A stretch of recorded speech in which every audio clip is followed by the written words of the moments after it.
Dans une ruelle discrète du vieux quartier de la Croix-Rousse, à Lyon, dissimulée entre une librairie fermée et une boutique d'antiquités poussiéreuse, se trouvait un petit café au volet bleu pâle, le Nid de Miel. Peu de passants le remarquaient, et ceux qui le faisaient revenaient, attirés par la chaleur qui s'en dégageait, comme une bouffée d'authenticité dans un monde trop pressé. Là, chaque matin à cette heure précise, Camille posait son tablier beige et soulevait les chaises qu'elle avait empilées la veille. À 27 ans, elle n'avait jamais quitté Lyon, encore moins ce café où elle travaillait depuis qu'elle avait 19 ans. Orpheline depuis 3 ans, Camille élevait seule sa petite sœur Léa, âgée de 11 ans. Les fins de mois étaient toujours un défi, entre les factures, les fournitures scolaires et les petits tracas du quotidien. Mais Camille ne se plaignait jamais. Elle portait ses responsabilités comme un manteau trop grand mais nécessaire. Elle se disait souvent qu'il valait mieux avancer, même à petits pas, que de rester figée dans la douleur. Et chaque matin, sous la lumière tamisée des lampadaires, elle souriait aux habitués et nettoyait les tables extérieures, même quand le ciel gris menaçait de pleurer. Ce matin-là, justement, la pluie tombait depuis l'aube, fine et persistante. Le trottoir luisait, et les gouttes faisaient vibrer la toile du store du café. Camille, emmitouflée dans son manteau, tentait tant bien que mal de sécher les chaises en métal, persuadée qu'un rayon de soleil finirait par percer. Elle détestait renoncer. Alors qu'elle redressait le dernier tabouret, un frisson la parcourut. Non pas de froid, mais de malaise. Quelque chose clochait. En levant les yeux, elle le vit. Un petit garçon, debout sous la pluie, en face du café. Il ne bougeait pas. Il était pieds nus, les vêtements trempés, une peluche serrée contre lui comme une bouée. Il ne pleurait pas, mais ses yeux, immenses, trahissaient une panique contenue. Camille sentit son cœur se serrer. Elle jeta un regard rapide autour d'elle. Pas de parents, pas d'adultes à proximité, juste ce petit être, perdu dans un monde trop vaste. Elle s'approcha doucement, accroupie pour se mettre à sa hauteur. « Salut, mon grand, tu es perdu ? Où sont tes parents ?» Le garçon ne répondit pas. Il cligna des yeux, recula d'un pas, mais ne tourna pas les talons. Camille attendit quelques secondes, puis tendit la main. « Viens, tu es trempé. Tu vas attraper froid. Entre, d'accord ? Tu n'as rien à craindre. » Il hésita. Son regard se fixa sur le café, puis sur elle.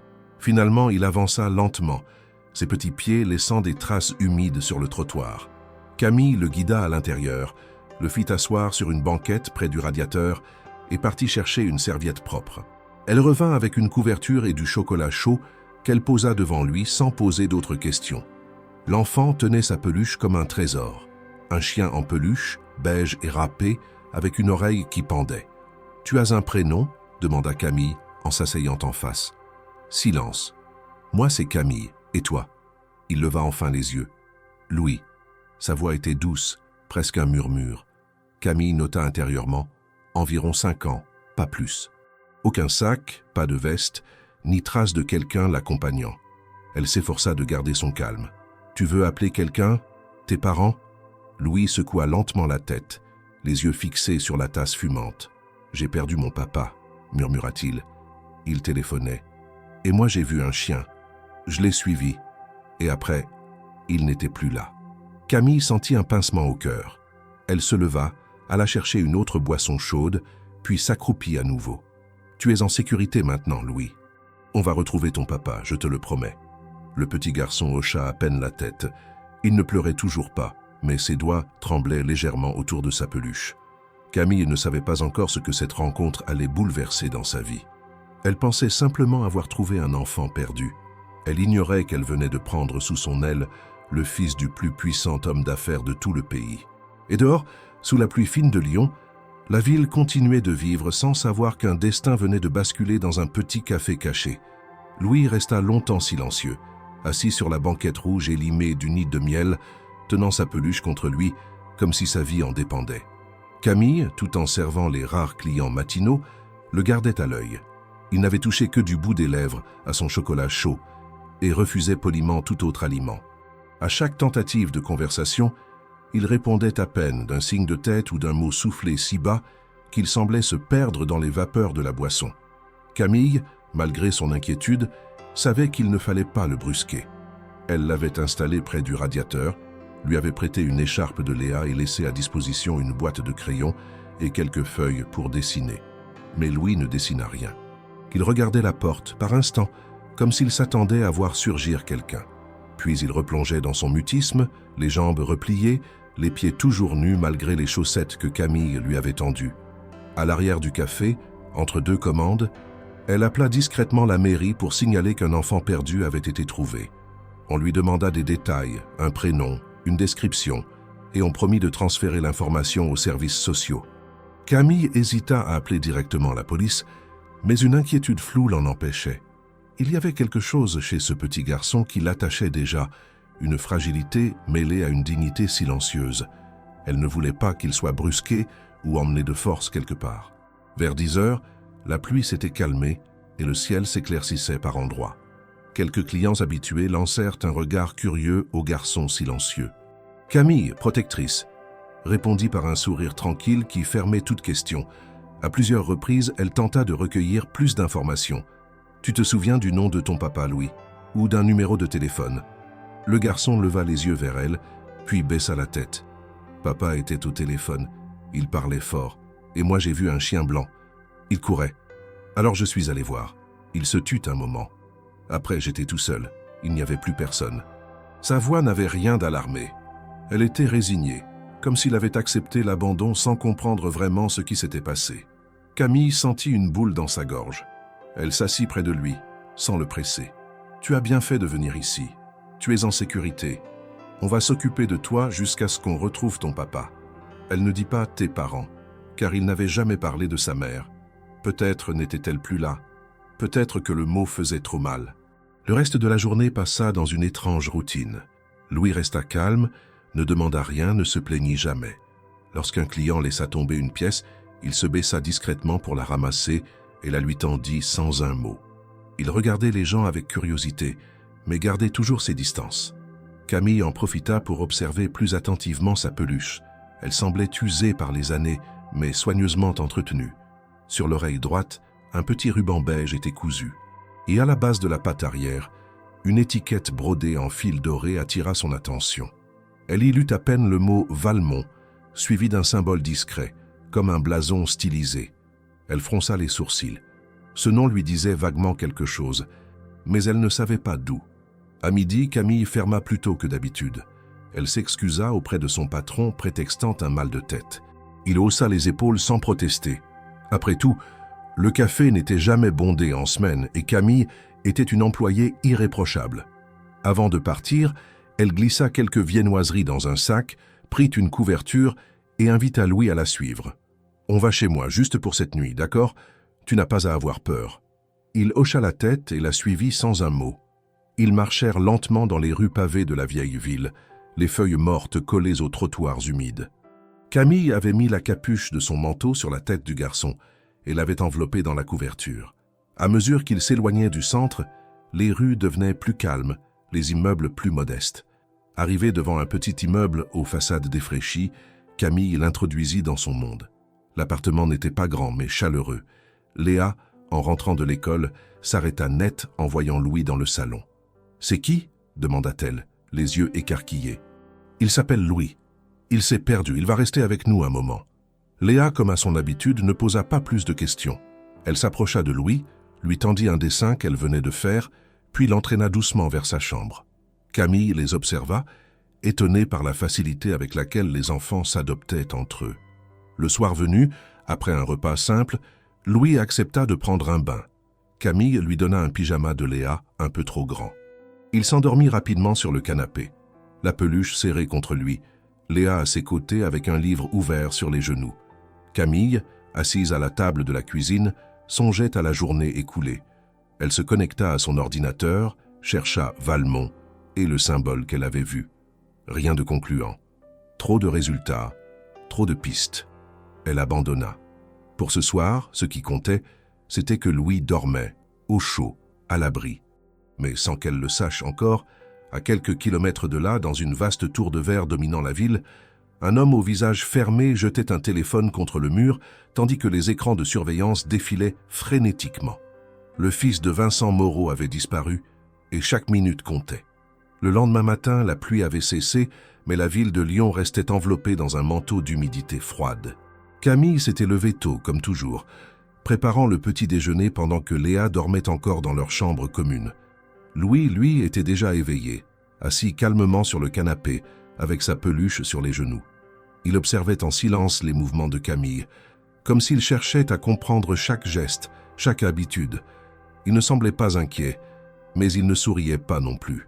Il était dans cet état étrange de calme lucide, comme un adulte miniature coincé dans un corps d'enfant. Après avoir posé une assiette de tartines devant lui, Camille s'assit en face, tenant sa tasse de café entre les mains. Elle le regardait attentivement, toujours préoccupée. Il y avait encore trop de zones d'ombre autour de lui. Qui était-il exactement? Pourquoi personne n'avait encore réagi à sa disparition? Pourquoi ne parlait-il jamais de sa mère? Et surtout, ce nom, Valmont. Ce détail de la peluche la tracassait de plus en plus. Il ne s'agissait pas d'un jouet ordinaire. Elle s'en était assurée la veille, en observant de plus près la qualité du tissu, les finitions de la couture, et surtout cette broderie dorée qui n'était pas là par hasard. Elle demanda doucement « Tu sais où tu habites, Louis? Tu te souviens du nom de ta rue ?» Il secoua la tête, puis haussa les épaules, l'air sincère.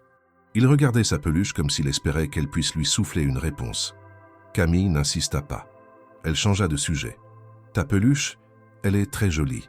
Elle a un nom? C'est Loulou, répondit-il sans hésitation. Tu sais d'où elle vient? Louis haussa encore les épaules. C'est papa qui me l'a donnée quand j'étais petit. Elle est toujours avec moi. Ce « toujours avec moi » résonna étrangement dans la tête de Camille. L'objet n'était donc pas seulement précieux pour le garçon, il avait aussi une valeur symbolique. Elle décida de prendre discrètement une photo de l'étiquette dorée pendant que Louis jouait avec Léa dans la chambre. En zoomant, elle put mieux observer le motif. C'était effectivement un blason, avec les initiales VM entrelacées, surmontées d'une petite couronne discrète. Ce genre de détail n'était pas commun. Elle lança une nouvelle recherche plus ciblée, et cette fois les résultats furent de plus précis. Le nom Valmont était rattaché à une ligne de produits de luxe pour enfants, propriété du groupe Moreau. Camille sentit un frisson glacial lui traverser la nuque. Le groupe Moreau, ce nom ne lui était pas inconnu. Et, dans la presse, aux informations économiques, dans les articles de société, Vincent Moreau, industriel visionnaire, PDG du plus grand conglomérat français, milliardaire discret, mais redoutable. Elle cliqua sur un article récent, et là, son cœur fit un bond. Une photo en pleine page montrait Vincent Moreau tenant par la main un petit garçon blond, en costard miniature.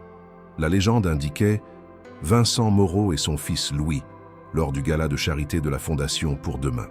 Camille recula lentement sa chaise. Elle relut le nom, relut la légende, zooma sur la photo. Il n'y avait aucun doute possible. C'était le même garçon. Le même regard calme, les mêmes cheveux fins, la même peluche dans la main. Elle leva les yeux vers la chambre. Louis jouait tranquillement avec Léa, inconscient de la révélation que Camille venait d'avoir. Il était donc le fils de Vincent Moreau, le fils du magnate le plus influent de France. Comment était-ce possible que personne ne l'ait reconnu dans la rue? Et pourquoi aucune alerte n'avait été lancée? Camille sentit un vertige la gagner. Elle referma brusquement l'ordinateur et alla s'asseoir sur le canapé, la tête entre les mains. Elle ne savait pas quoi faire, aller à la police.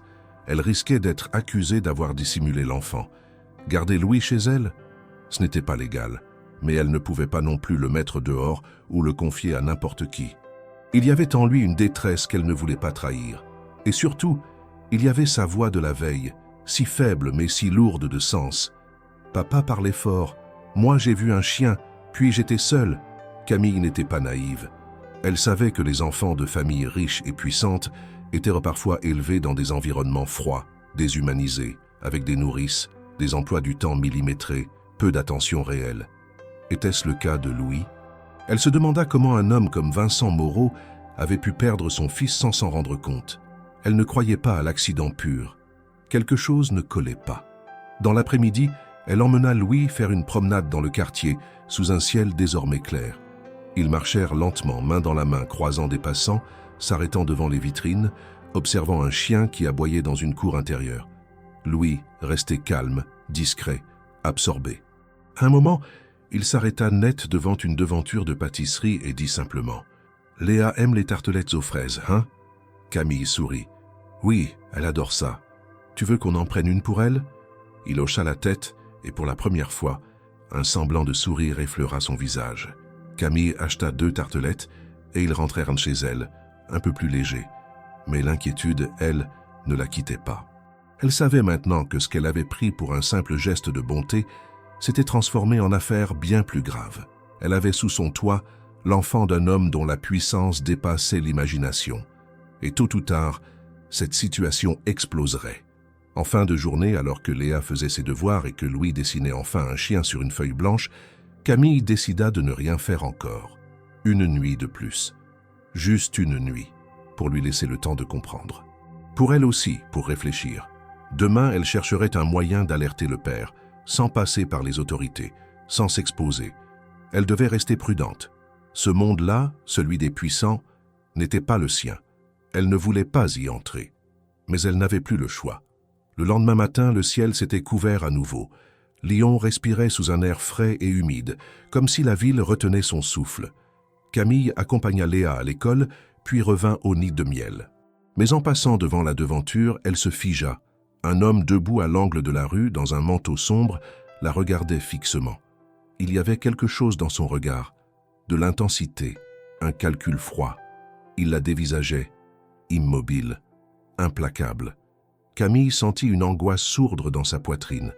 Elle ralentit le pas, jeta un coup d'œil furtif par-dessus son épaule. Le visage de l'homme disparaissait déjà dans l'ombre d'une ruelle. Elle entra dans le café comme si de rien n'était, le cœur battant. Elle essaya de chasser l'image de cet inconnu. Elle se retourna plusieurs fois pendant qu'elle mettait de l'eau à chauffer, servait les clients matinaux, essuyait les tasses. Mais l'idée persistait. Ce n'était pas un passant ordinaire, quelqu'un qui l'avait vu avec Louis, quelqu'un qui savait. Une menace silencieuse. Louis restait là, assis dans la banquette, près du radiateur, tranquille, l'air impassible.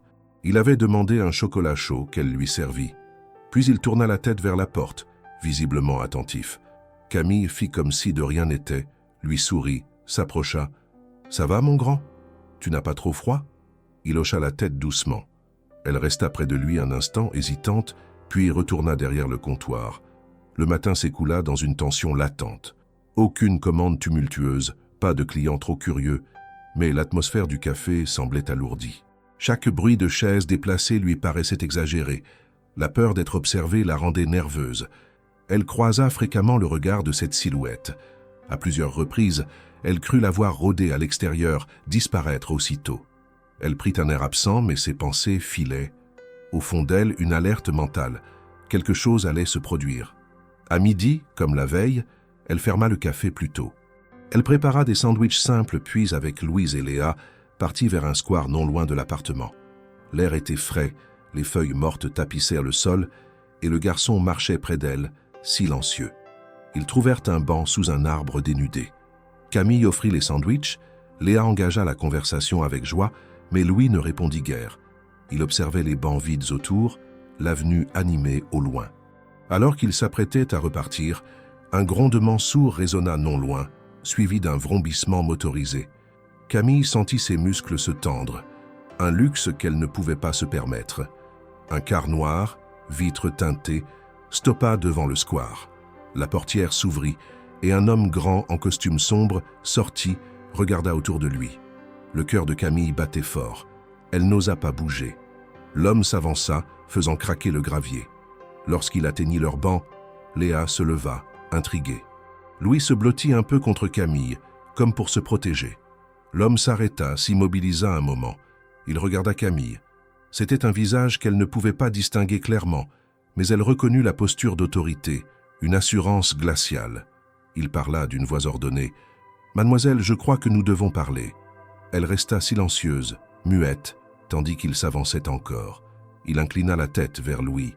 Le garçon, est-ce lui, Louis Moreau? Un frisson la parcourut. Le nom était prononcé. Le murmure des passants s'arrêta. Elle sentait des regards autour d'eux. Camille se redressa, gardant ses mots mesurés. Louis m'a dit qu'il s'appelait ainsi, oui, mais je ne sais rien sur sa famille. L'homme fit un signe de la main vers le car noir. « Venez avec moi, mademoiselle. Nous devons l'emmener pour le ramener chez lui dans les meilleures conditions. » Camille sentit l'étau se refermer sur elle. Si elle s'y opposait brusquement, cela risquait de créer une scène. Si elle acceptait, elle perdrait le contrôle de la situation. Elle échangea un regard avec Léa et Louis. Dans le regard de Louis, elle crut entrevoir une lueur d'angoisse ou d'incompréhension. Elle prit une grande inspiration. « Je veux être sûre qu'il sera protégé. Je veux savoir qui vous êtes. » L'homme ne répondit rien immédiatement. Il fit un geste de la main. « Venez, tout sera clarifié auprès de votre employeur. Vous le ramènerez plus tard. » Sans plus attendre, il fit signe à deux hommes en costume autour de lui qui s'approchèrent.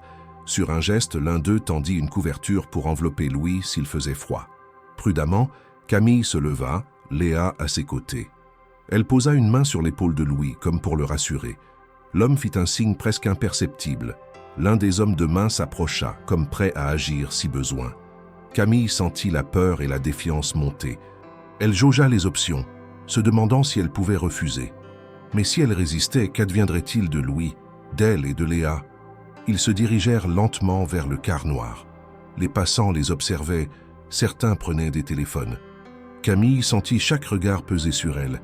Elle garda la tête haute, le pas incertain, le cœur battant. Lorsqu'elle atteignit la portière, l'homme en costume lui désigna le siège arrière. Elle hésita, la gorge nouée. Puis monta avec Louis sur leurs genoux, Léa restant à ses côtés derrière. L'homme referma la porte. Le moteur démarra doucement et le véhicule s'éloigna, glissant dans la circulation de Lyon comme une ombre. Camille regarda par la vitre embuée, le paysage défiler, incertaine de l'issue. À ses côtés, Louis serrait sa peluche, silencieux. Léa elle-même ne parlait pas. Les rues qu'il traversait lui étaient familières, mais paraissaient désormais étrangères, imprégnées de tension. Camille comprit que la situation avait pris une tournure irréversible. Elle n'était plus au bord du conflit, elle l'avait franchi. Et elle ne savait pas encore si elle pourrait en sortir indemne. Le silence régnait dans l'habitacle du véhicule. Camille observait les reflets des immeubles sur les vitres teintées, les rues de Lyon défilant à un rythme uniforme, presque mécanique. Aucun mot n'était échangé, et pourtant l'air semblait saturé de tension. Louis, lové contre elle, tenait toujours sa peluche contre lui, les yeux fixés sur un point invisible. Léa, assise à côté, triturait nerveusement la fermeture de son blouson. Camille, elle, fixait le conducteur, espérant y lire quelque indice, une émotion, une trace d'humanité. En vain. Ils roulèrent longtemps jusqu'à quitter le centre-ville. Le paysage changea peu à peu, les bâtiments anciens laissant place à des quartiers plus modernes, plus luxueux. Finalement, le véhicule tourna dans une allée bordée d'arbres taillés avec soin. Un portail en fer forgé s'ouvrit automatiquement, dévoilant un domaine immense où se dressait une bâtisse contemporaine faite de verre, d'acier et de lignes nettes. Tout respirait la richesse contenue, l'ordre absolu, une perfection presque oppressante. Lorsque la voiture s'arrêta, Camille sentit son estomac se nouer. Les portières s'ouvrirent sans un mot. L'homme en costume descendit le premier, fit un signe de tête et un majordome apparut aussitôt sur le perron. Il ouvrit la porte d'entrée tandis que deux autres employés, tous habillés de manière identique, venaient récupérer les affaires de Louis. L'enfant se pressa un peu plus contre Camille. Elle se pencha à son oreille. « Ça va aller, je suis là. » Ils pénétrèrent dans le hall. Tout était blanc, poli, silencieux. Une œuvre d'art monumentale trônait au centre, comme une déclaration de pouvoir. Des baies vitrées offraient une vue parfaite sur un jardin géométriquement agencé. Une femme élégamment vêtue s'approcha. « Monsieur Moreau va descendre », annonça-t-elle. Camille serra la main de Louis plus fort. Quelques secondes plus tard, un bruit de pas net résonna dans le vaste escalier. Vincent Moreau apparut, vêtu d'un costume gris anthracite, chemise blanche, sans cravate. Son visage fermé, froid, respirait l'autorité. Il descendit lentement, le regard fixé sur Louis puis sur Camille. Lorsqu'il atteignit le dernier marche, il s'arrêta. « Louis !» Le garçon ne répondit pas. Il ne bougea même pas. Le silence se prolongea. Vincent cligna des yeux, puis avança d'un pas, tendant la main. « Viens ici, mon fils. » Louis secoua imperceptiblement la tête et se serra davantage contre Camille. Le regard de Vincent se posa sur elle. « Qui êtes-vous » Elle prit une inspiration, se força à garder la voix calme. « Je m'appelle Camille. Je suis serveuse dans un café à Lyon. J'ai trouvé votre fils seul sous la pluie. Il disait s'être perdu. Je l'ai recueilli. Il avait froid. Il ne savait pas comment rentrer. » Vincent la détailla un moment sans cligner des yeux. Pourquoi ne pas avoir contacté la police immédiatement? Il était effrayé. Il ne voulait pas y aller. Il disait que son père était toujours au téléphone, qu'il s'était éloigné sans s'en rendre compte. J'ai tenté de comprendre ce qu'il s'était passé avant de prendre une décision. Il croisa les bras. « Et votre décision a été de le garder chez vous ?» Camille soutint son regard. « Temporairement. Pour le protéger, je comptais vous contacter. » Vincent fit un signe et une assistante lui tendit un téléphone. Il pianota brièvement dessus, puis leva les yeux vers elle. « Vous avez envoyé un message anonyme hier à notre service de contact. Était-ce vous ?» Elle acquiesça. « Oui, je ne savais pas à qui m'adresser. Je ne voulais pas que ça dégénère. Je me suis dit que c'était la façon la plus sûre de vous prévenir sans provoquer de panique. » Un silence pesant suivit. Camille sentait que chaque mot prononcé, chaque geste, pouvait faire pencher la balance dans un sens ou dans l'autre. Finalement, Vincent se pencha légèrement vers Louis. « Louis, tu peux rentrer dans ta chambre. Tout va bien maintenant. » Mais l'enfant ne bougea pas. Il se tourna vers Camille. « Je veux rester avec toi. » Cette phrase, prononcée d'une voix faible mais ferme, eut l'effet d'un choc dans la pièce. Vincent se redressa lentement. Son regard se posa sur Camille avec une intensité nouvelle. Il analysait, calculait. Elle, pour sa part, se contentait de tenir la main de Louis, sans rien dire. Le garçon, lui, fixait son père sans animosité, mais sans proximité non plus. Il ne paraissait ni heureux ni soulagé, juste distant. Vincent se détourna. « Conduisez-les dans le salon. Je dois passer un appel. » Camille, Léa et Louis furent guidés dans une grande pièce lumineuse, aux meubles design à la décoration immaculée. Une gouvernante leur apporta des boissons, mais personne ne parla. Louis resta à côté de Camille, sa peluche dans les bras. Il s'était installé naturellement comme si l'endroit n'était qu'un décor de plus, sans lien affectif. Léa, elle, restait silencieuse, observant les détails, avec une curiosité contenue. Vincent revint une demi-heure plus tard. Il s'assit face à eux, posa les mains sur ses genoux. « Votre comportement est inhabituel. Je ne sais pas encore s'il est suspect ou honorable. Mon seul objectif était de protéger votre fils, » répondit Camille. « Vous comprenez, j'espère, que tout cela pourrait être très mal interprété. Mon fils a disparu pendant plus de 48 heures. La presse commence à s'en mêler. Si quelqu'un découvre qu'il a passé ce temps dans l'appartement d'une parfaite inconnue, cela pourrait déclencher un scandale. » Camille garda le silence. Elle ne voulait pas jouer à ce jeu. Elle n'avait rien à se reprocher. « Je vous remercie pour ce que vous avez fait, » ajouta Vincent. « Mais il vaut mieux que vous rentriez maintenant. Nos avocats vous contacteront. Des déclarations devront être faites. Il faut encadrer cette situation correctement. » Il se leva. Camille aussi. Louis se leva à contre-cœur. Il regarda son père, puis Camille. « Tu vas revenir ?» demanda-t-il. Elle s'accroupit à sa hauteur. « Je ne sais pas, Louis, mais tu es à la maison maintenant. » Il hocha lentement la tête, puis il la serra dans ses bras, brièvement, sans bruit. Camille sentit son cœur se serrer, mais ne dit rien. Léa lui fit un petit signe de la main, discret. Accompagnée par l'un des employés, elle sortit du manoir et remonta dans le même véhicule qui l'avait amenée. Le trajet du retour se fit dans un silence pesant. Camille regardait la ville défiler par la fenêtre. Elle se sentait vide, comme si elle avait quitté quelque chose d'important sans savoir si elle le reverrait un jour. Elle ne savait pas que cette histoire n'était qu'au début.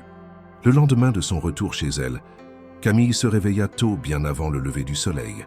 Elle s'était endormie tard, son esprit assailli de pensées contradictoires, et pourtant son corps l'avait tirée du sommeil, comme incapable de trouver le repos. Elle resta un long moment assise sur le bord de son lit, observant les premières lueurs du jour filtrer à travers les rideaux. Léa dormait encore profondément dans le lit d'à côté. Le silence de l'appartement ne l'apaisait pas. Il amplifiait au contraire cette sensation d'inquiétude sourde, presque viscérale.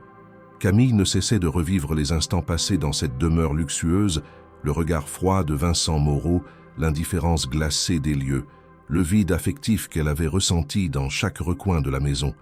Plus que tout, elle repensait au regard de Louis, à cette phrase qu'il lui avait soufflée, si sincère, si douloureuse dans sa simplicité. « Je veux rester avec toi ». Elle ne pouvait l'effacer de sa mémoire. Vers 8 heures du matin, elle prépara le petit déjeuner. Léa se réveilla peu après, encore ensommeillée, mais joyeuse malgré tout. Elle ne posa pas de questions sur Louis, peut-être par pudeur, ou peut-être par cette intuition enfantine qui pousse à éviter ce qui fait mal. Camille, elle, mangea peu. Elle était distraite, les yeux souvent perdus dans le vide. Elle décida de ne pas se rendre au café ce jour-là. Elle appela son employeur, prétextant un malaise. Il accepta sans discuter. Ce n'était pas dans ses habitudes et il savait qu'elle était fiable. Mais elle sentait que cette excuse ne tiendrait pas longtemps. Elle alluma son ordinateur, chercha à nouveau des informations sur Vincent Moreau. Les journaux du matin parlaient déjà d'un incident discret, mais bien réel. Louis Moreau, fils unique du puissant PDG du groupe Moreau, brièvement introuvable, aurait été localisé sain et sauf hier en fin de journée. L'entreprise n'a pas encore publié de communiqué officiel. Une phrase attira immédiatement l'attention de Camille. Des images circulent depuis ce matin, montrant l'enfant tenu par la main d'une femme non identifiée devant un café du quartier Croix-Rousse. Son cœur rata un battement. Elle cliqua sur le lien. Une photo floue mais reconnaissable s'affichait. Elle avec Louis, juste devant le nid de miel. Elle lui tenait la main et il tenait sa peluche. Son visage était légèrement tourné vers la caméra. C'était suffisant. Elle comprit aussitôt. Quelqu'un les avait photographiés. Peut-être ce même homme en noir qui l'avait observé. L'image circulait désormais dans la presse. Le lien entre elle et Louis était exposé. Les spéculations allaient se multiplier. Elle n'était plus protégée par l'anonymat. Elle ferma brusquement l'ordinateur, une sueur froide dans le dos. Elle n'eut pas le temps de réfléchir davantage. À peine 1 heure plus tard, une sonnerie retentit. Camille hésita. Elle ouvrit prudemment la porte. Un coursier lui tendit une enveloppe. Sans un mot, il repartit. À l'intérieur, une lettre brève, sur papier en tête du Moreau Group, l'invitait à se présenter dans les locaux parisiens du siège de l'entreprise, à la demande expresse de M. Vincent Moreau, pour une clarification privée, dans un cadre sécurisé et confidentiel. Le ton était formel, presque menaçant dans sa politesse. Aucune date précise, mais la mention « dans les 24 prochaines heures » imposait une réponse rapide. Camille resta un moment immobile, l'enveloppe à la main. Elle savait qu'elle ne pouvait ignorer cette convocation, mais elle ne voulait pas affronter seule ce monde. Elle ne connaissait rien aux usages de ces sphères où tout se décide par mots voilés, par regards pesants, par contrats silencieux. Elle prit son téléphone et appela son amie de longue date, Sarah, juriste dans une petite association d'aide aux familles. Elle lui expliqua brièvement la situation. Sarah resta un moment silencieuse, puis dit d'une voix grave « Tu dois y aller, Camille, mais pas seule. Je viens avec toi. » Le lendemain, elles prirent le premier train pour Paris. Le siège du Moreau Group s'élevait dans le quartier d'affaires, une tour de verre imposante, impersonnelle. À l'accueil, on les attendait déjà. Elles furent conduites dans une salle de réunion privée où un silence solennel régnait. Vincent Moreau entra 10 minutes plus tard, entouré de 2 avocats. Il ne salua pas Sarah. Il regarda Camille. « Vous comprenez que votre action, aussi bien intentionnée soit-elle, soulève de nombreuses questions. » Elle ne répondit rien. Sarah prit la parole. « Ma cliente a agi en toute bonne foi. Elle a trouvé un enfant seul, perdu, sans aucune information d'identité. Elle l'a protégé et a, de manière proactive, tenté de contacter sa famille. Il n'y a là ni négligence ni intention malveillante. » Vincent fit un geste de la main, comme pour balayer ses justifications. « Le problème, mademoiselle, c'est que vous avez gardé Louis chez vous pendant plus de 2 jours sans avertir les autorités. C'est une faille grave, surtout dans le contexte d'un enfant issu d'une famille comme la mienne. Une famille où il se sentait seul, » répondit Camille d'un ton sec. « Il n'a jamais parlé de sa mère. Il a dit que vous étiez toujours occupé. Il avait peur de revenir. » Ces mots firent réagir Vincent. Un léger tressaillement passa sur son visage, imperceptible mais réel. Il baissa les yeux un instant, reprenant aussitôt son masque d'homme d'affaires. « Ce n'est pas le sujet ici. »« Je crois que si, monsieur Moreau, » rétorqua Sarah. « C'est précisément le sujet. Votre fils s'est enfui. Il a été trouvé par une inconnue qui l'a traité avec humanité. Et maintenant, vous voulez retourner cela contre elle ?» Vincent se leva brusquement. Il s'approcha de la vitre panoramique et resta un moment là, à observer Paris sous la brume. Puis il parla sans se retourner. « Je ne peux pas permettre que cette histoire se propage. Elle nuit à l'image de mon groupe. Elle me nuit personnellement. Je vais faire ce qu'il faut pour l'étouffer, mais je dois m'assurer que vous n'y ajouterez rien. » Il se retourna enfin. « Vous allez rentrer à Lyon, vous resterez discrète. Si vous parlez à la presse, même à un seul journaliste, je vous poursuivrai. En revanche, si vous respectez cet accord tacite, je garantirai qu'aucune plainte ne sera déposée. » Sarah répondit à sa place. « Nous comprenons, mais sachez que Camille ne vous doit rien. Elle a fait ce que vous, votre personnel, votre sécurité, n'ont pas su faire. Elle a veillé sur votre fils. » Un silence s'installa. Puis Vincent s'assit à nouveau. « Vous pouvez partir. » Camille se leva sans dire un mot. Alors qu'elle atteignait la porte, il ajouta « Louis parle encore de vous. » Elle ne se retourna pas, mais dans sa poitrine quelque chose vibra. Elle ne savait pas si c'était une peur nouvelle ou une colère silencieuse. Ce qu'elle savait, c'est que cette histoire était loin d'être finie. Le trajet du retour vers Lyon fut silencieux. Sarah était restée à Paris et Camille, seule dans le train, observait son reflet dans la vitre, se demandant si elle avait bien fait de se présenter au siège du Moreau Group. Elle ne regrettait pas d'avoir recueilli Louis. Elle ne regrettait pas de l'avoir protégé. Mais elle sentait désormais sur ses épaules un poids qu'elle n'avait jamais demandé à porter. Ce qui n'était au départ qu'un geste spontané de compassion s'était transformé en affaire d'image, de pouvoir et de contrôle.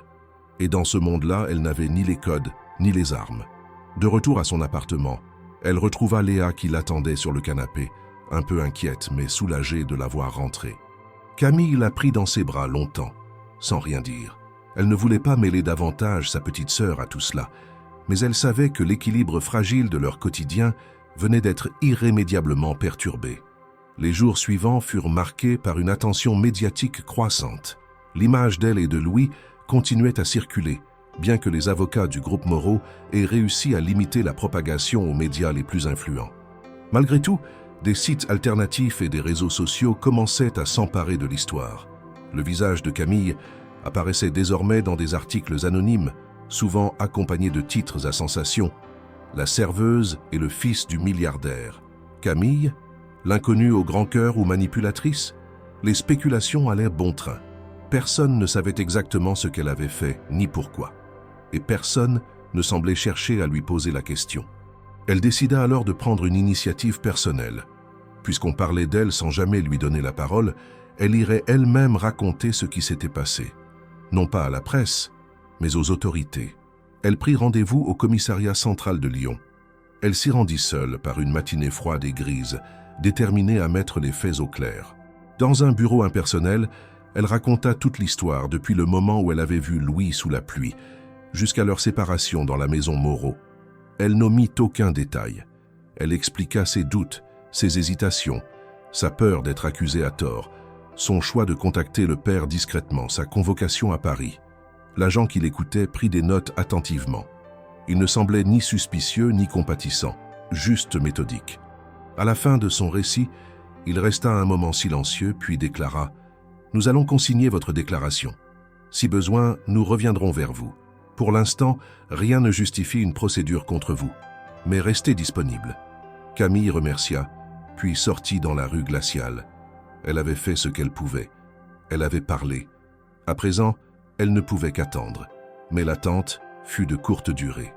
Le soir même, alors qu'elle tentait de reprendre une routine normale avec Léa, une alerte info sur son téléphone fit vibrer l'écran. Camille Durand, la jeune femme au cœur de l'affaire Louis Moreau, entendue aujourd'hui par la police. Le ton neutre de l'article ne suffisait pas à en apaiser le contenu. En quelques heures, la nouvelle avait été reprise par plusieurs médias. Les commentaires se multipliaient. Les internautes s'interrogeaient, débattaient, accusaient, défendaient. Elle était devenue un sujet de conversation nationale, et plus personne ne lui demandait son avis. Le lendemain matin, en arrivant au café, son patron l'attendait à l'entrée. Il avait l'air gêné, évitait son regard. « Camille, je suis désolé, mais on va devoir arrêter là. Vous me virez? Ce n'est pas personnel.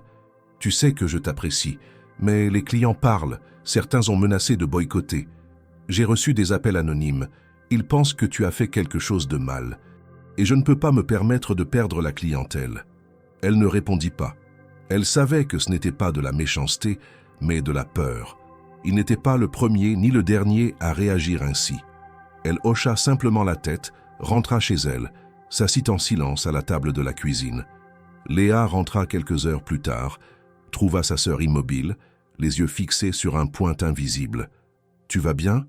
Camille répondit d'une voix basse. « J'ai perdu mon travail. » Léa s'approcha, posa une main sur son bras. « À cause de Louis ? À cause de tout ça. Parce que j'ai voulu aider. Et maintenant, tout le monde croit ce qu'ils lisent, ce qu'ils imaginent. Personne ne veut savoir ce que j'ai vraiment fait. » La semaine suivante, Camille survécut grâce à des petits travaux ponctuels. Une amie de Sarah l'appela pour une mission de nettoyage dans une école, puis une autre pour distribuer des tracts dans un centre culturel. Elle acceptait tout, sans discuter. Elle voulait rester discrète, se faire oublier. Mais même dans ces environnements modestes, elle sentait les regards, les chuchotements. Elle ne pouvait pas aller n'importe où sans que quelqu'un ne reconnaisse son visage. Elle pensait à Louis chaque jour, se demandait comment il allait, s'il dormait bien, s'il mangeait mieux. Elle se demandait s'il parlait encore d'elle, s'il demandait à la revoir. Mais aucune nouvelle ne lui parvint. Aucun message, aucune lettre, aucun signe. Le monde des Moreau avait refermé ses portes sur elle, comme si elle n'y avait jamais existé. Et pourtant, un soir, tout bascula à nouveau. Alors qu'elle rentrait chez elle, fatiguée d'avoir passé la journée à nettoyer des bureaux, elle trouva un mot glissé sous sa porte, une simple feuille pliée en deux avec une écriture enfantine. « Je t'aime bien, tu me manques. J'ai appris à téléphoner. Je vais t'appeler bientôt. Louis. » Son cœur manqua un battement. Elle serra le mot contre elle, puis le relut encore et encore. C'était bien son écriture. Il pensait encore à elle. Il avait trouvé un moyen de la retrouver. Et elle comprit dans ce court message que rien n'était vraiment terminé. 3 jours après avoir trouvé la lettre de Louis sous sa porte, Camille reçut une convocation judiciaire. Une enveloppe officielle, tamponnée par le parquet de Lyon, l'attendait dans sa boîte aux lettres. Elle resta un instant figée sur le palier, l'enveloppe dans les mains, incapable de l'ouvrir. Une sensation d'étau revint la serrer, semblable à celle qu'elle avait ressentie en descendant du véhicule noir devant la maison Moreau. Lorsqu'elle décacheta enfin le document, ses mains tremblaient. La convocation stipulait qu'elle devait comparaître pour fournir un complément de déposition dans le cadre d'une enquête ouverte à la suite de la disparition temporaire de l'enfant Louis Moreau. Elle n'était pas accusée formellement, mais une mention inquiétante apparaissait à la fin du texte. Possibles infractions de rétention non signalées d'un mineur et omission de déclaration auprès des autorités compétentes. Camille sentit son souffle se raccourcir. Ce qu'elle redoutait depuis le début prenait forme. Ils allaient tenter de la faire passer pour fautive, non pas à cause de ce qu'elle avait fait, mais parce qu'il fallait un responsable, un élément à sacrifier pour protéger la réputation d'un empire. Elle appela Sarah dans l'heure qui suivit et son amie l'accompagna dès le lendemain au tribunal. Elles attendirent dans un couloir austère, assises sur des bancs froids en bois, observant les allées et venues des avocats, greffiers et officiers de police. Lorsqu'elle fut enfin appelée, Camille entra dans une salle où l'attendaient un juge d'instruction, un greffier et un représentant légal du Moreau Group, accompagné de 2 avocats à l'allure impassible. Le juge la salua brièvement, puis consulta les documents. « Mademoiselle Durand, nous sommes ici pour clarifier certaines zones d'ombre dans votre précédente déposition. Il nous faut comprendre pourquoi vous avez gardé l'enfant pendant 2 jours sans en informer les autorités. » Camille, la voix ferme, répondit « J'ai agi comme je l'ai expliqué la première fois. Il était seul, désorienté, sans documents, sans numéro de téléphone. J'ai d'abord cherché à comprendre, puis j'ai tenté de le rassurer. Il avait peur de retourner dans la rue. Je ne pouvais pas l'abandonner. Avez-vous à un moment tenté de contacter la police ou les services sociaux? J'ai contacté la mairie pour signaler un enfant perdu. Ils m'ont dit qu'ils transmettraient aux services sociaux. J'ai aussi envoyé un message anonyme à la société Moreau pour informer que l'enfant était en sécurité. Le représentant du groupe Moreau prit alors la parole. « Madame, en n'agissant pas dans les délais imposés par la loi, vous avez pris une décision qui aurait pu mettre l'enfant en danger. Ce genre de comportement, même bien intentionné, reste problématique. » Camille le regarda, droit dans les yeux. « Vous avez perdu votre propre fils dans la rue. Et c'est moi que vous accusez de l'avoir mis en danger ?» Il détourna le regard, mais l'un des avocats réagit aussitôt. « Ce n'est pas une question d'intention, mais de responsabilité. Vous avez omis de faire ce que toute personne sensée aurait fait, alerter la police immédiatement. » Sarah intervint, son ton posé mais tranchant. « Ce qui est censé dépend du contexte. Camille a agi avec prudence, dans une situation inhabituelle. Elle n'a commis aucune infraction volontaire. Elle a protégé un enfant qui, manifestement, se sentait mieux auprès d'elle que dans son environnement d'origine. Le juge, impassible, demanda alors un complément d'enquête. Camille fut autorisée à rentrer chez elle, mais l'idée d'un procès potentiel pesait désormais comme une menace silencieuse. En sortant du bâtiment, elle se sentit vidée. Elle marcha un long moment, sans but précis, passant par les rues familières de Lyon sans les reconnaître vraiment. Tout lui paraissait changé. Son quartier, son café favori, même la place où elle achetait parfois des fleurs pour Léa. Les conséquences ne tardèrent pas. Le café. Le nid de miel fut tagué pendant la nuit. Une inscription rouge barrait la vitrine. Voleuse d'enfants. Camille en fut informée par un ancien collègue. L'affaire, malgré les efforts des avocats moraux, avait fui. Les journalistes cherchaient à l'interviewer, à la coincer devant chez elle, à l'école de Léa, dans la rue. Elle refusa tout contact. Elle voulait se protéger et protéger sa sœur. Mais la pression monta. Des lettres anonymes commencèrent à arriver. Des menaces, parfois des insultes. On l'accusait d'avoir voulu manipuler un riche pour obtenir de l'argent, de la notoriété. Elle lisait, sans répondre. Léa, elle, avait compris que quelque chose clochait. Elle ne disait rien, mais Camille la voyait plus nerveuse, plus craintive en rentrant de l'école. Un matin, en allant acheter du pain, Camille sentit une présence derrière elle. Lorsqu'elle se retourna, un homme lui lança « Il vaudrait mieux que tu quittes Lyon, t'as foutu la honte à tout le quartier. » Elle ne répondit pas. Elle pressa le pas, serra la baguette contre elle comme si elle portait quelque chose de précieux. Elle se promit de tenir bon. Mais la solitude, la peur, l'hostilité commençaient à entamer sa force. C'est dans ce contexte qu'une voix familière résonna enfin, comme un rayon de lumière dans la grisaille. Un soir, son téléphone vibra. Un numéro inconnu. Elle hésita puis décrocha. Une voix d'enfant s'éleva timide. « Camille ? C'est moi, Louis. » Elle sentit ses genoux fléchir. Elle s'assit sur le lit, la main tremblante. « Louis, comment tu as eu mon numéro ? Je l'ai gardé. Il était sur le papier que tu avais laissé. » Elle ferma les yeux un instant. « Tu vas bien ? Je m'ennuie. Je pense à toi et à Léa. Je veux revenir. » Une larme coula sur sa joue. Elle murmura « Moi aussi, tu me manques. » Il y eut un silence au bout du fil. Puis Louis dit « Papa ne sait pas que j'ai appelé, je suis tout seul dans ma chambre. Tu crois qu'on pourra se revoir ?» Camille aurait voulu lui dire oui tout de suite, mais elle savait que ce ne serait pas si simple. Elle prit une grande inspiration. « On trouvera un moyen, promis. » Et dans ce petit instant suspendu, elle retrouva un souffle de force. Elle n'était pas seule. Elle comptait encore pour quelqu'un qui, malgré son âge, savait reconnaître l'amour sincère. Le lendemain du coup de téléphone de Louis, Camille ne parvint pas à fermer l'œil. La voix du garçon résonnait encore dans sa tête, chaque mot prononcé avec une franchise et une candeur que seul un enfant pouvait offrir. Ce simple échange avait ranimé en elle un sentiment profond qu'elle s'efforçait de réprimer depuis des jours, l'attachement. Elle pensait à Louis chaque matin, à ses silences, à ses gestes timides, à ses regards pleins d'interrogations, et ce qu'elle avait tenté de transformer en souvenir s'imposait à nouveau avec la force d'une présence réelle. Il n'était pas qu'un enfant perdu qu'elle avait aidé. Il était devenu, malgré elle, une part de sa vie. Ce même jour, elle se força à sortir malgré la fatigue. Elle avait accepté une mission de ménage dans un centre administratif de la ville. Elle avait besoin de l'argent, mais aussi d'une raison pour quitter l'appartement, de peur que l'attente et l'angoisse ne la dévorent complètement. Pourtant, au moment de franchir la grille du bâtiment, elle sentit son téléphone vibrer dans sa poche. Un numéro inconnu s'affichait à l'écran. Le souffle court, elle répondit. Une voix adulte, calme, mais empreinte d'une certaine tension, se fit entendre. « Mademoiselle Durand, ici le secrétaire particulier de Monsieur Vincent Moreau. Monsieur souhaite vous rencontrer. Il demande si vous êtes disponible aujourd'hui en fin d'après-midi. Le lieu de rendez-vous sera communiqué ultérieurement, mais il s'agit d'un cadre privé. » Camille resta muette un instant, surprise par l'appel. « C'est au sujet de Louis ?» demanda-t-elle enfin. Monsieur Moreau ne l'a pas précisé, mais il insiste pour que ce soit une conversation directe, sans intermédiaire. Elle hésita, pensa à Sarah, à Léa, au risque d'un nouvel affrontement. Pourtant, au fond d'elle, elle savait déjà qu'elle accepterait.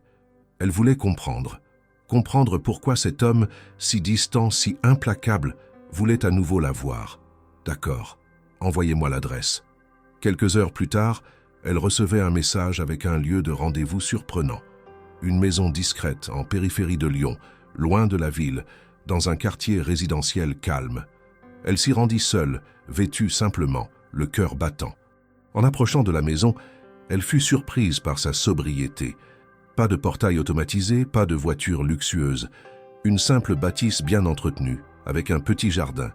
Elle frappa à la porte. C'est Vincent Moreau lui-même qui ouvrit. Il n'était pas en costume cette fois, mais portait un pull gris et un pantalon de toile sombre. Il la salua sans chaleur excessive, mais avec une certaine courtoisie. « Merci d'être venu. » Il l'invita à entrer dans un salon modeste, décoré avec goût mais sans ostentation. Sur une table basse, 2 verres d'eau. Il lui fit signe de s'asseoir, puis prit place en face d'elle.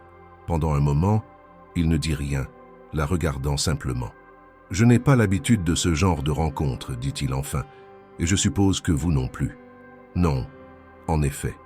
Mon fils parle encore de vous, tous les jours. Il pose des questions, il vous dessine, il veut vous voir. » Camille sentit sa gorge se nouer. Elle s'efforça de ne pas laisser paraître son émotion. C'est un enfant sensible, il a besoin d'attention, pas seulement de sécurité matérielle. Vincent acquiesça lentement. « C'est ce que j'essaie de comprendre, ce que j'ai mis longtemps à réaliser. Louis a toujours été entouré de gens compétents, mais pas forcément aimants. Il ne manquait de rien. Du moins, c'est ce que je croyais. » Camille observa cet homme si sûr de lui, dont le visage semblait pour une fois traversé par un doute réel. « Je ne suis personne pour vous donner des leçons, monsieur Moreau, mais parfois, ce dont un enfant a le plus besoin, c'est de présence, pas de structure. » Il prit une longue inspiration, puis sortit de sa poche un petit carnet à spirale. Il le posa sur la table. « Voici une partie des dessins de Louis. Il les fait pendant ses cours de dessin. Vous êtes sur presque tous. Il vous représente avec lui, avec Léa, parfois au café. Il dit que c'est là qu'il se sentait chez lui. » Camille ouvrit le carnet lentement. Les dessins, maladroits mais touchants, la montrant en train de servir une tasse, de sourire, de prendre la main de Louis. Elle ne put retenir une larme. « Pourquoi me montrer tout ça ?» demanda-t-elle, refermant doucement le carnet. « Parce que je vous dois des excuses. J'ai été injuste. J'ai été froid, soupçonneux, agressif. Je ne vous ai jamais remercié pour ce que vous avez fait, et j'ai laissé mes avocats vous menacer au lieu de vous protéger. » Il marqua une pause. « J'ai commencé à comprendre que, dans toute cette histoire, vous êtes la seule qui ait réellement pensé au bien de mon fils. » Camille ne répondit pas. Elle n'avait jamais attendu de reconnaissance. Elle avait simplement fait ce qui lui semblait juste. « Alors pourquoi ce rendez-vous » demanda-t-elle finalement. Vincent la regarda, cette fois avec une expression plus directe. « Parce que Louis veut vous voir, et parce que je pense qu'il en a besoin. Mais je ne veux pas que ce soit une relation clandestine, cachée. Je veux que ce soit clair, encadré et respectueux pour vous comme pour lui. » Camille fronça légèrement les sourcils. « Qu'est-ce que vous proposez ?» Il sortit une autre enveloppe, plus fine. « Je vous propose un accord de visite. Vous pourriez venir le voir régulièrement, en ma présence d'abord, puis progressivement de façon plus libre. Je ne veux pas lui retirer ce lien qu'il a tissé avec vous. Ce serait une erreur. » Elle ouvrit l'enveloppe. Ce n'était pas un contrat juridique froid. Juste une lettre de Vincent rédigée à la main dans laquelle il détaillait sa proposition. Un rendez-vous chaque semaine, dans un lieu neutre ou au domicile secondaire. Possibilité pour Léa d'être présente. Liberté de communication encadrée, téléphone autorisé. Il avait tout noté. Et au bas de la lettre, une phrase inattendue. « Merci de lui avoir donné ce que moi, je n'ai pas su lui offrir. » Camille referma lentement la lettre, les mains un peu tremblantes. Elle leva les yeux vers lui. « Vous êtes sûr de tout cela ?»« Oui, mais je voulais vous le dire moi-même, pas par intermédiaire, parce que c'est une décision personnelle, pas un geste d'entreprise. » Elle se leva, serra la lettre contre elle. « Alors je viendrai. Pour lui, pas pour vous. »« Je sais, répondit-il, et c'est pour cela que je vous fais confiance. » Ce jour-là, en quittant la maison, Camille sentit que quelque chose venait de changer. Pour la première fois depuis longtemps, ce n'était pas un pas vers l'incertitude, mais vers un possible apaisement. Le premier rendez-vous fut fixé pour le samedi suivant, dans un centre culturel de Lyon que Vincent avait fait privatiser pour l'après-midi. L'endroit, lumineux, sobrement aménagé, accueillait habituellement des expositions temporaires, des ateliers d'art plastique et des lectures publiques. Ce jour-là, Tout avait été organisé pour Louis. Un coin lecture, des crayons de couleur, une grande table avec du matériel pour dessiner et surtout une atmosphère paisible sans journalistes ni curieux. Camille arriva quelques minutes avant l'heure convenue. Elle portait une tenue simple, les cheveux attachés, et avait apporté dans son sac un petit livre que Louis aimait feuilleter au café. Léa l'accompagnait, silencieuse mais souriante. Elle aussi avait envie de revoir le garçon. Elle ne l'avait pas revu depuis cette nuit où Camille l'avait laissé dans la maison Moreau, et malgré son jeune âge, elle avait compris que ce lien entre eux n'était pas une simple amitié passagère. Louis l'attendait déjà à l'intérieur. Dès qu'il vit Camille, il courut vers elle sans hésitation, la serra dans ses bras avec la spontanéité d'un enfant qui retrouve un repère essentiel. Camille le serra contre elle, émue, sans un mot. À cet instant, aucune autorité, aucune caméra, aucun contrat ne pouvait remplacer la vérité brute de ce geste. Vincent Moreau les observa de loin. Il restait debout, légèrement en retrait, les mains croisées derrière le dos. Lorsqu'il s'approcha, Camille sentit le même mélange d'austérité et de contrôle qu'elle avait perçu lors de leur précédente rencontre. Mais cette fois, quelque chose était différent. Il semblait moins en représentation, plus présent, plus attentif. Il la salua d'un signe de tête, puis s'adressa directement à elle. « Merci d'être venu. Je suis venu pour Louis. Je n'en doutais pas. » Le ton était neutre mais dénué d'ironie. Il s'assit sur un banc non loin, tandis que Camille, Léa et Louis s'installaient à la grande table pour dessiner. Le garçon, bavard et joyeux, raconta à Léa ce qu'il faisait depuis qu'il était de retour à la grande maison. Il parlait des cours particuliers, du jardin de son professeur de musique, mais aussi des moments d'ennui, des longues heures où il restait seul dans sa chambre à attendre que le temps passe. Il ne se plaignait pas. Il constatait. Camille écoutait, un crayon à la main, mais son attention était ailleurs. Elle sentait que ce rendez-vous, aussi paisible qu'il paraissait, cachait une tension plus profonde, et lorsque Vincent s'approcha, la regarda avec plus d'insistance, elle comprit que l'instant du dialogue réel était venu. « Puis-je vous parler quelques minutes, à part ?» Elle acquiesça. Léa et Louis restèrent à la table, concentrés sur un coloriage. Camille suivit Vincent jusqu'à un coin plus tranquille de la salle, près d'une grande baie vitrée. « Il vous aime, dit-il d'emblée. Il ne le dit pas avec des mots d'adulte, mais ça se voit dans chacun de ses gestes. Et je comprends pourquoi. Ce que vous lui donnez, je n'ai jamais su le lui offrir. » Camille ne répondit pas immédiatement. Elle observait le paysage urbain à travers la vitre, puis elle tourna enfin la tête vers lui. « Vous n'avez pas su ou vous n'avez pas voulu ?» Il resta silencieux quelques secondes, puis répondit « Je pensais qu'assurer son avenir suffisait, qu'un environnement stable, de bons établissements, des gens compétents, était la meilleure protection que je pouvais lui offrir. J'ai été élevé comme ça. J'ai reproduit sans questionner. Et maintenant je vois un enfant qui attendait autre chose, quelque chose de plus simple, de plus humain, et il l'a trouvé chez vous. » Camille croisa les bras. « Et vous, que cherchez-vous exactement, monsieur Moreau? Une alliance? Une façon de contrôler ce lien entre lui et moi? Ou simplement un moyen de vous racheter auprès de votre fils? Je ne cherche pas à me racheter. Je cherche à comprendre et à faire mieux. Je ne veux pas qu'il m'échappe. Et je sais que je ne peux plus prétendre être le seul à compter dans sa vie. Vous y êtes entré et je dois composer avec cela. Je ne fais pas partie de votre monde. Je suis une serveuse. Je vis avec ma sœur dans un petit appartement.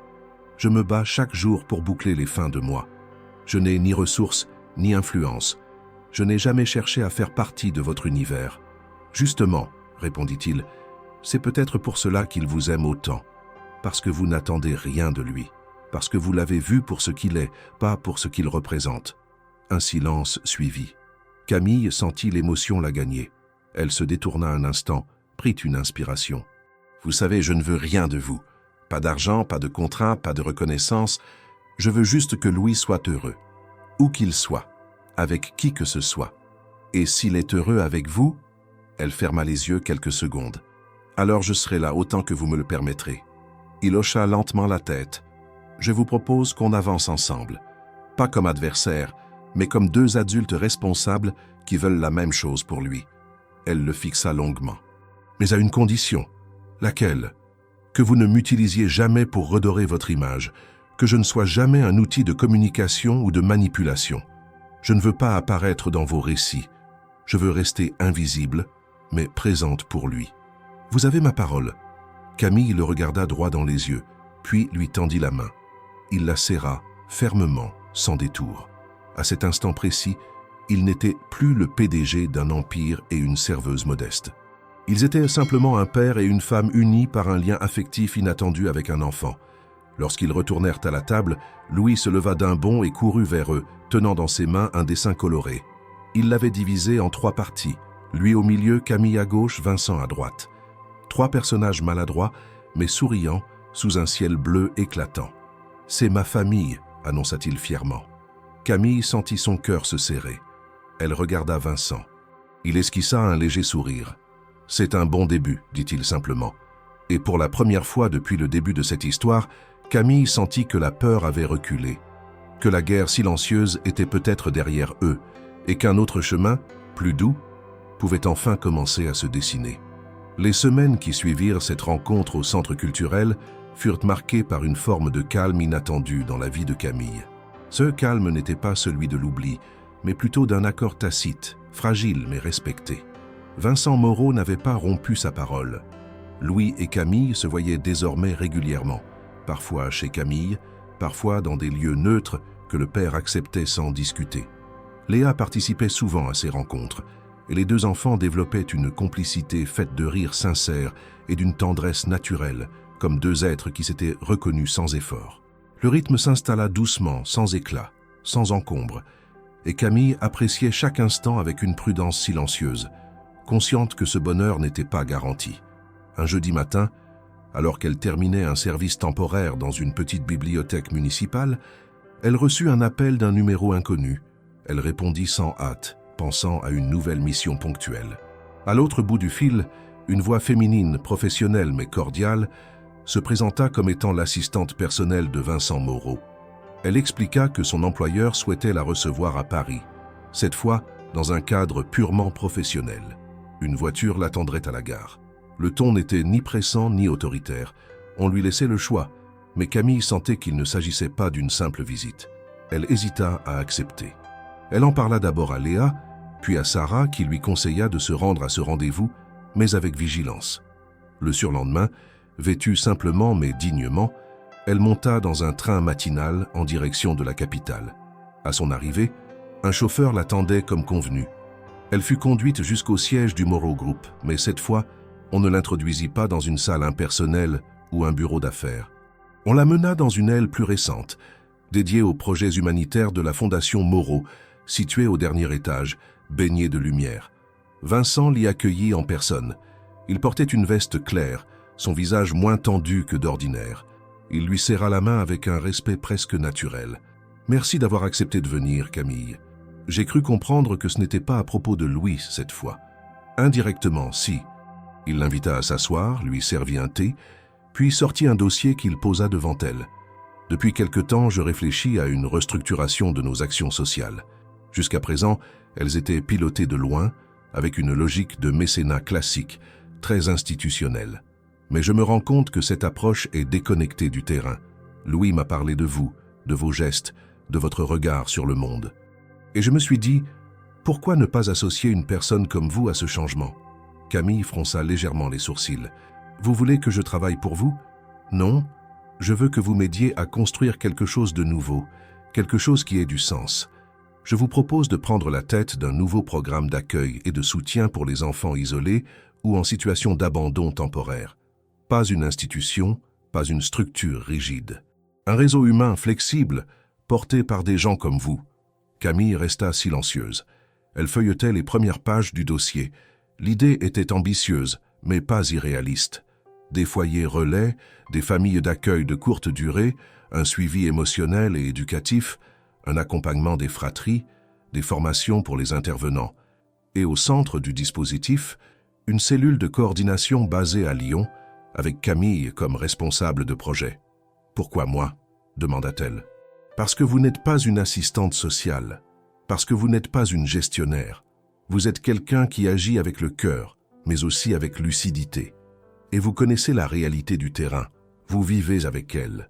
Ce projet a besoin de vérité, pas de stratégie. Camille posa doucement les documents. « Je suis flatté, mais je ne suis pas certaine d'être la bonne personne. »« Je le suis, et vous pourrez poser vos conditions. » Elle leva les yeux vers lui. « Je veux rester à Lyon. Je veux m'occuper de Léa. Je ne veux pas passer mes journées à Paris. Et je veux conserver ma liberté. » « Très bien.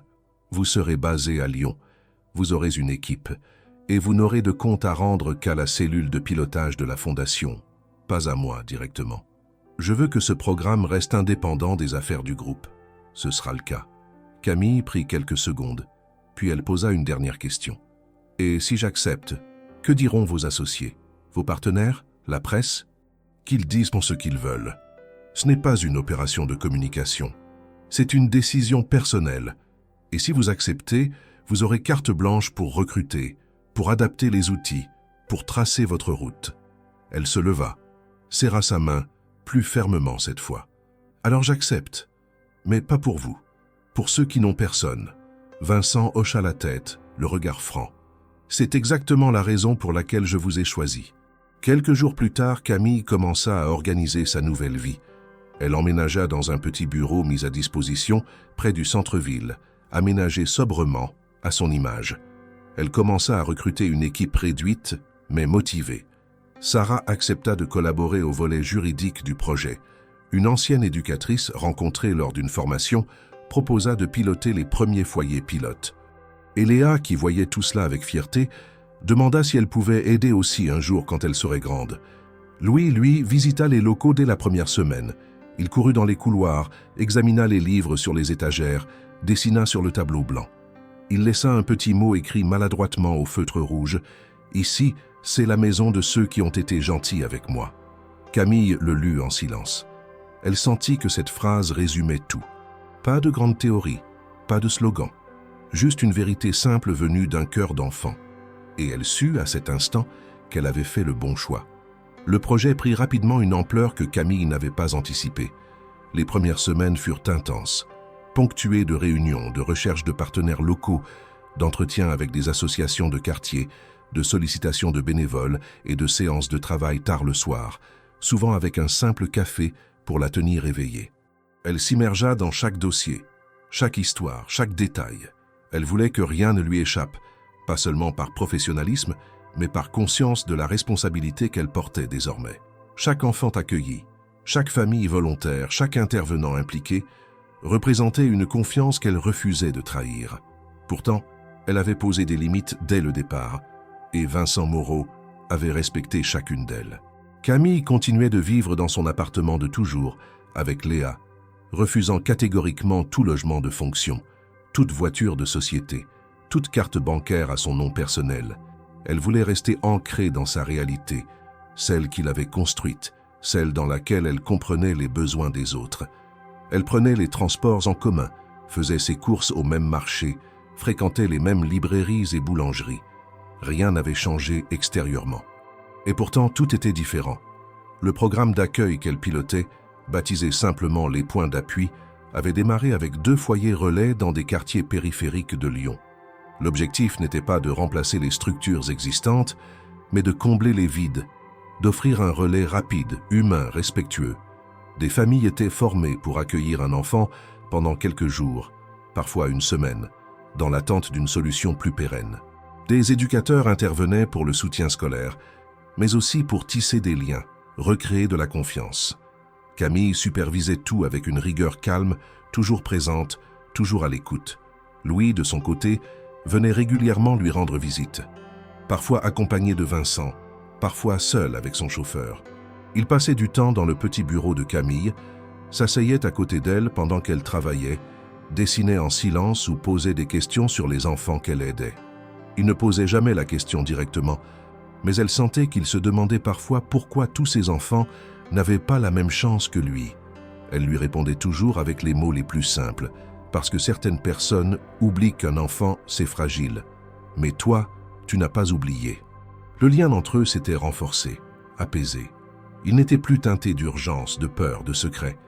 Il était devenu une affection sincère, réciproque, légitime. Camille n'était pas une mère de substitution, ni une figure temporaire. Elle était un repère, une présence. Et cela suffisait. Léa, quant à elle, trouvait aussi sa place dans ce nouvel équilibre. Grâce au réseau de Camille, elle avait été acceptée dans un programme de mentorat éducatif, où elle recevait un soutien personnalisé pour ses cours, mais aussi des activités extrascolaires qu'elle n'avait jamais pu envisager auparavant. Elle découvrait le théâtre, la lecture, les langues étrangères, avec une curiosité insatiable. Camille l'accompagnait dans cette découverte avec une joie discrète, consciente qu'elle offrait à sa sœur ce qu'on ne leur avait jamais offert, ni à l'une ni à l'autre. Un jour, en fin d'après-midi, alors qu'elle terminait une réunion avec des représentants de la mairie, Camille trouva Louis assis dans le couloir, les jambes croisées, un livre entre les mains. Il l'attendait. Il leva les yeux en la voyant, se leva sans bruit et marcha jusqu'à elle. « Papa m'a dit que tu allais partir à Paris. » Camille fronça les sourcils, surprise. « Non, je ne pars pas. Pourquoi tu dis ça ? » « Parce qu'ils ont dit que ton travail est important, que tu pourrais diriger d'autres centres ailleurs. » Elle s'agenouilla devant lui, le regard sérieux. « Écoute-moi bien, Louis. J'ai accepté ce travail parce que je pouvais rester ici, à Lyon, avec Léa, avec toi pas loin. Je ne vais nulle part. Je suis exactement là où je dois être. » Il ne répondit pas tout de suite. Puis, d'une voix douce, « Moi, je veux que tu restes toujours. » Camille lui sourit. Elle ne fit pas de promesse qu'elle ne pourrait tenir, mais elle lui prit la main doucement. « Tant que je pourrai rester, je resterai. Et tu pourras toujours venir me voir. Toujours. » Cette même semaine, elle reçut un courrier officiel du ministère de la Solidarité. On l'informait que son programme pilote faisait l'objet d'une étude pour être étendu à d'autres villes. Ce courrier n'était pas une simple reconnaissance administrative. Il était la preuve que son travail, né d'un acte de compassion spontanée, prenait désormais une place réelle dans le tissu social du pays. Mais elle ne laissa pas cela lui monter à la tête. Elle resta concentrée, méthodique, engagée. Ce n'était pas la gloire qu'elle cherchait, c'était l'efficacité. Un samedi matin, alors qu'elle rangeait les documents dans son bureau, elle trouva sur son bureau un dessin de Louis. Il ne l'avait pas signé, mais elle reconnaissait son style. Il avait dessiné la façade du centre Les Pointes d'Appui, avec, devant, 3 silhouettes, un garçon, une femme aux cheveux attachés et une fille avec un livre. En dessous, une phrase. « Ici, on trouve toujours quelqu'un qui reste. » Elle resta longtemps à observer ce dessin. Il résumait tout. Son parcours, son engagement, son lien avec ses 2 enfants, sa mission. Elle comprit alors que peu importait la reconnaissance, les épreuves, les jugements. Elle avait transformé un hasard en projet, une rencontre en vocation. Et désormais, elle ne subissait plus le cours des événements. Elle le traçait, pas pour elle, mais pour ceux qu'on oublie trop souvent, et pour ceux qui n'ont pas encore trouvé l'endroit où quelqu'un décide, simplement, de rester. 6 mois s'étaient écoulés depuis le lancement officiel du programme Les Points d'Appui, et depuis que Camille avait accepté de faire partie de quelque chose de plus grand que sa propre histoire. Durant cette période, elle avait connu des journées interminables, des réunions tendues, des retards administratifs, des hésitations politiques, mais aussi des regards reconnaissants, des enfants rassurés, des parents soulagés et des bénévoles qui, grâce à elle, avaient retrouvé un sens à leur engagement. Lyon s'était transformé pour elle. Ce n'était plus seulement la ville où elle avait grandi, survécu et élevé sa sœur. C'était devenu un terrain d'action, un lieu où ses décisions avaient un impact réel. Ce matin-là, Camille se préparait à rejoindre Paris pour la première fois depuis plusieurs mois, non pas pour une réunion ou une négociation, mais pour accompagner Louis, invité à faire un discours dans le cadre d'une cérémonie scolaire organisée dans une école privée du 8e arrondissement. Vincent Moreau lui avait personnellement demandé d'y assister. Il ne s'agissait pas d'une obligation officielle, mais d'un désir exprimé sans détour. Louis a écrit quelques mots. Il voudrait que vous soyez là quand il les lira. Elle avait accepté, évidemment. Non pas pour la reconnaissance, mais parce qu'elle savait que pour un enfant comme Louis, savoir qu'une personne importante à ses yeux était présente dans la salle faisait toute la différence. Léa, elle aussi, avait été invitée, et sa joie à l'idée de visiter Paris pour la première fois avait rendu le départ encore plus spécial. La cérémonie avait lieu dans un grand amphithéâtre moderne, décoré avec sobriété mais élégance. Les élèves, accompagnés de leurs familles, de professeurs et de partenaires institutionnels, étaient installés par rangées méticuleusement ordonnées. Camille, Léa et Vincent furent conduits à une place réservée dans la première rangée. Le PDG du groupe Moreau, pourtant habitué à dominer les assemblées, restait en retrait, laissant volontairement à Camille l'espace central, comme un geste discret, mais éloquent. Lorsque Louis monta sur scène, vêtu d'un pantalon sobre et d'une chemise blanche parfaitement repassée, il n'y avait ni appréhension ni hésitation dans ses gestes.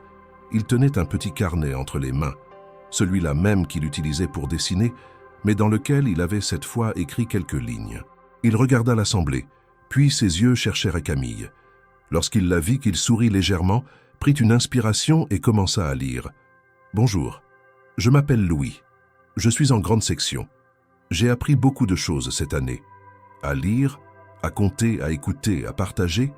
Mais ce que j'ai surtout appris, c'est ce que c'est que d'être important pour quelqu'un. Pas parce qu'on est fort ou riche, mais parce que quelqu'un décide de rester avec nous, même quand on n'est pas facile. Je voudrais remercier la personne qui m'a montré ça. Elle s'appelle Camille. Le silence dans la salle était absolu. Aucun chuchotement, aucune toux, aucun bruit. Louis continua, de sa voix douce et claire. « Camille ne travaille pas dans mon école. Elle n'habite pas dans ma maison. Mais elle est là chaque fois que j'en ai besoin. Elle ne m'a pas promis qu'elle resterait pour toujours, mais elle a toujours tenu parole. Elle m'a montré ce qu'on peut faire quand on pense aux autres avant de penser à soi. Et maintenant, je veux faire pareil. » Camille sentit sa gorge se nouer. Elle ne pleurait pas. Elle n'avait jamais aimé montrer ses émotions en public. Mais un frisson parcourait son dos. Vincent, assis à côté d'elle, resta silencieux, les mains croisées, le regard fixé sur son fils avec une intensité nouvelle. Quant à Léa, elle souriait de toutes ses dents, visiblement fière que son amie de toujours soit devenue cette figure importante pour tant de personnes. À la fin du discours, l'amphithéâtre se leva pour applaudir. Ce n'était pas une standing ovation mécanique. C'était un hommage sincère, né de la surprise, de l'émotion et de l'admiration. Louis descendit de scène, rendit le micro et retourna à sa place en courant. Avant de s'asseoir, il fit un détour par Camille, la serra dans ses bras sans un mot, comme au premier jour où il l'avait retrouvée dans le centre culturel de Lyon. Après la cérémonie, plusieurs personnes vinrent lui parler. Des enseignants, des parents, des responsables associatifs. Tous voulaient en savoir plus sur son parcours, sur le programme Les Points d'appui, sur sa vision. Elle répondit avec simplicité, sans discours préparé, sans jargon. Elle parlait avec ses mots, ceux de la rue, de l'expérience, du vécu. Et c'est précisément cela qui touchait les gens. Elle n'était pas une héroïne médiatique, elle était réelle, accessible, crédible. En fin de journée, alors qu'il prenait un goûter dans un petit salon de thé à proximité, Louis demanda à Camille s'il pouvait rester chez elle le week-end prochain. Vincent, présent à la table, hocha la tête avant même que Camille ne réponde. « Bien sûr, Louis, » dit-elle. « Léa sera ravie aussi. » Vincent ajouta d'un ton calme. « Je pense que ce serait bien de rendre ces visites plus régulières. Pas seulement pour Louis, mais pour vous aussi. Je crois que vous lui apportez quelque chose qu'aucune institution ne peut remplacer. Et je crois qu'il vous apporte aussi quelque chose en retour. » Camille acquiesça doucement. Elle ne cherchait pas à nommer ce lien. Elle n'avait pas besoin de lui donner une étiquette. Ce qu'ils partageaient tous les deux, et même tous les trois avec Léa, appartenait à cet espace rare où les intentions sont pures, où les gestes comptent plus que les mots. Le retour à Lyon fut paisible. Dans le train, Louis s'endormit sur l'épaule de Camille, un livre entre les mains. Léa lisait tranquillement à côté, les jambes repliées sur le siège. Camille regardait le paysage défiler par la fenêtre, songeuse. Elle repensait à tout ce qu'elle avait traversé, aux jours de doute, aux menaces, aux humiliations, mais aussi aux choix courageux, aux alliances improbables, aux amitiés sincères. Elle savait désormais que la vie ne suivait jamais un plan linéaire, que parfois, un simple geste, tendre la main à un enfant perdu, pouvait bouleverser des trajectoires entières. Elle ne cherchait plus de reconnaissance, plus de sécurité parfaite. Elle cherchait à rester fidèle à ce qu'elle était. Et en cela, elle avait déjà tout gagné. À leur arrivée à Lyon, la nuit était tombée. La ville brillait doucement, paisible, comme si elle accueillait ses habitants avec bienveillance. Camille, Louise et Léa descendirent du train ensemble, avançant dans le hall presque vide. Aucune caméra, aucun flash, aucun public. Juste eux trois marchant côte à côte vers une maison modeste où la lumière était toujours allumée pour ceux qui en avaient besoin. Et sans bruit, sans gloire tapageuse, une serveuse devenue repère, un garçon devenu lien, et une jeune fille devenue témoin continuaient d'écrire une histoire bien plus forte que celle de l'argent ou du pouvoir. Une histoire de fidélité, de courage et de présence. Une histoire que personne n'avait vue venir, mais que personne n'oublierait jamais.